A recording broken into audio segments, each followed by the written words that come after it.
Good morning students. 12वीं वाले बच्चे, सिद्धि हिंदी विद्यालय के इस ऑनलाइन क्लासेस में आपका हार्दिक स्वागत है।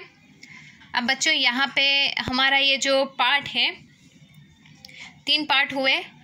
अब यहाँ पे आगे वाला जो पाठ हम पढ़ रहे हैं, पहलवान की ढोलक, पाठ का शीर्षक है, जिसके लेखक यहाँ पे है फणीश्वर नाथ रेणु। उनका जन्म आपकी किताब में उनका चित्र भी दिया हुआ है और मैंने आपको बताया कि उनका जन्म साल ये वाक्य के नीचे अंडरलाइन करना है पेंसिल से, और उनका जो मृत्यु है वो वाक्य के नीचे अंडरलाइन करना है। उनकी प्रमुख रचनाओं का भी परिचय प्राप्त किया, जैसे कि यहाँ पे मैंने आपको बताया कि फणीश्वर नाथ रेणु का जन्म बिहार के पूर्णिया जिले में अभी जिसका जो गांव है, अभी जिस गांव का नाम अररिया है, वो पहले ओराही हिंगना के नाम से जाना जाता था, जहाँ पे सन 1921 में 4 मार्च को उनका जन्म हुआ और 11 अप्रैल को पटना में उनकी मृत्यु हुई। अब यहाँ तक थोड़ा सा उनकी कृतियों का परिचय भी हमने प्राप्त किया। मेला आंचल है, उनकी बहुत सारी ऐसी कृतियाँ हैं, जैसे कि परती परिकथा, दीर्घ तपा जुलूस, कितने चौराहे उपन्यास, ठुमरी, अगिनखोर, आदिम, रात्रि की महक, एक श्रावणी दोपहर की धूप, कहानी संग्रह, ऋण जल धन जल, वन तुलसी की गंध, श्रुत अश्रुत, पूर्व स्मरण। तो ये सब रचनाओं के बारे में हमने देखा। अब यहाँ से कुछ ऐसे चरित्र होते हैं, यहाँ से हमारा बाकी है, थोड़ा पढ़ने का प्रयास करते हैं, थोड़ा समझते हैं। इस तरह से हम यहाँ पे परिचय प्राप्त करेंगे, क्योंकि आपकी किताब में जो परिचय दिया जाता है बच्चों, वो 2-2 पन्ने का होता है। तो परिचय प्राप्त करने में थोड़ा पढ़ेंगे एक परिच्छेद और फिर उसको समझने का प्रयास करेंगे। कुछ ऐसे चरित्र होते हैं जो प्राण प्रतिष्ठा पाते ही अपने सृजनहार के बंधे बंधाए नियम कानून नीति अथवा फॉर्मूले को तोड़कर बाहर निकल आते हैं और अपने जीवन को अपने मन के मुताबिक गढ़ने लगते हैं।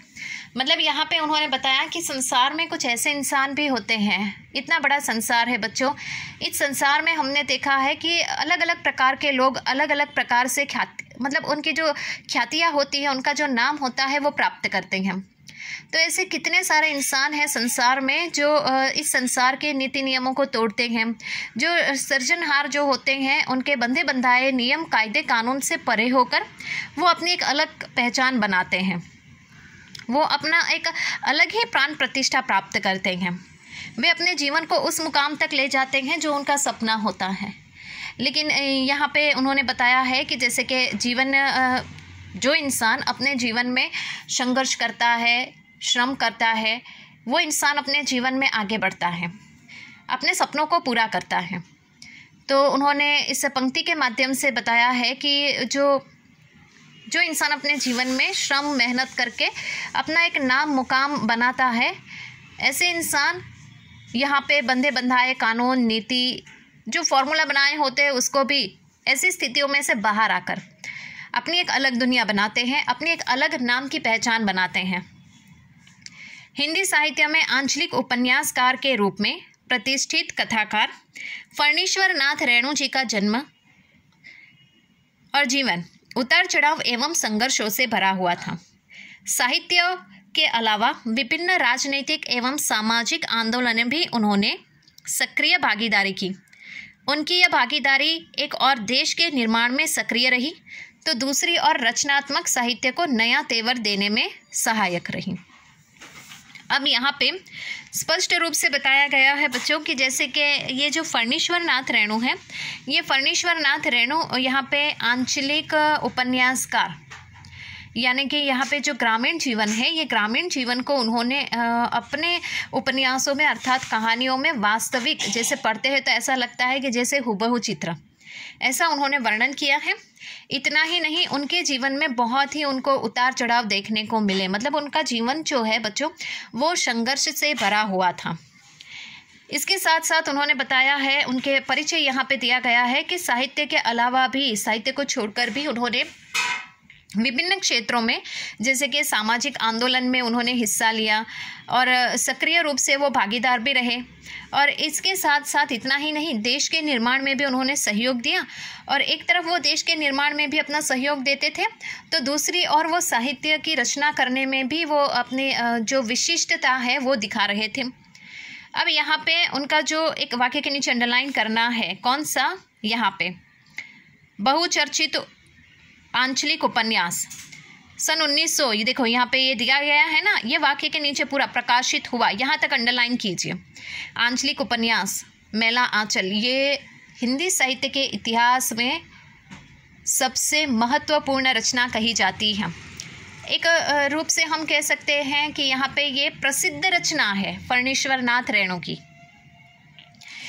इतनी सुंदर सी रचना का उन्होंने यहाँ पे वर्णन किया है, जिसने हिंदी उपन्यास को एक नई दिशा दी। हिंदी जगत में आंचलिक उपन्यासों पर विमर्श मेला आंचल से ही प्रारंभ हुआ।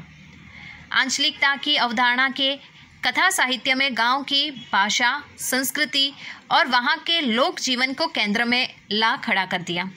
लोकगीत, लोकोक्ति, लोक संस्कृति, लोक भाषा एवं लोक नायक को इस अवधारणा ने भारी भरकम चीज़ एवं नायक की जगह अंचल को ही नायक बना डाला।